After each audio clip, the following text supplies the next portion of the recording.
বর্তমানে পাকিস্তান এক ভয়াবহ বন্যা বিপর্যয়ের মধ্য দিয়ে যাচ্ছে। উত্তরাঞ্চলের পাহাড়ি অঞ্চল, বিশেষ করে বান্নু আর খাইবার পাখতুনখোয়া প্রদেশে হঠাৎ মেঘভাঙ্গা বৃষ্টি আর পাহাড়ি ঢলের স্রোতে গোটা গ্রাম মুহূর্তেই মাটির সঙ্গে মিশে গেছে। শত শত মানুষ চোখের সামনে ডুবে মারা গেছে। অনেক বাবা মা কাঁদতে কাঁদতে সন্তানকে বাঁচানোর শেষ চেষ্টা করেও পারেনি। অসংখ্য ঘরবাড়ি এখন কাদার নিচে চাপা পড়ে আছে। রাস্তাঘাট ভেঙে গেছে, যোগাযোগ বিচ্ছিন্ন। বহু মানুষ এখনো নিখোঁজ। চারিদিকে শুধু কান্নার শব্দ, আহাজারি আর মরাদেহের গন্ধ। ক্ষুধার্ত শিশুদের শুধু কান্না আর শুকনো ঠোঁটের চাওয়া, আম্মা একটু পানি দাও। কিন্তু সেই পানিটাও এখন বিষের মতো দূষিত হয়ে গেছে। বৃদ্ধ বাবা মা নাতি নাতনির মরাদেহ বুকে নিয়ে ফুপিয়ে কাঁদছেন।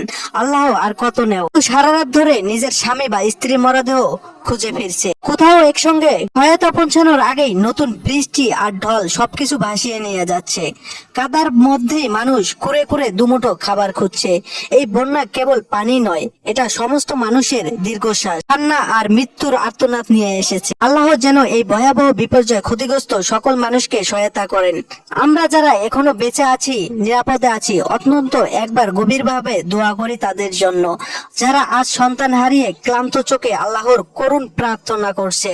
হে আল্লাহ, তুমি দয়ালু, তুমি রহম করো তাদের।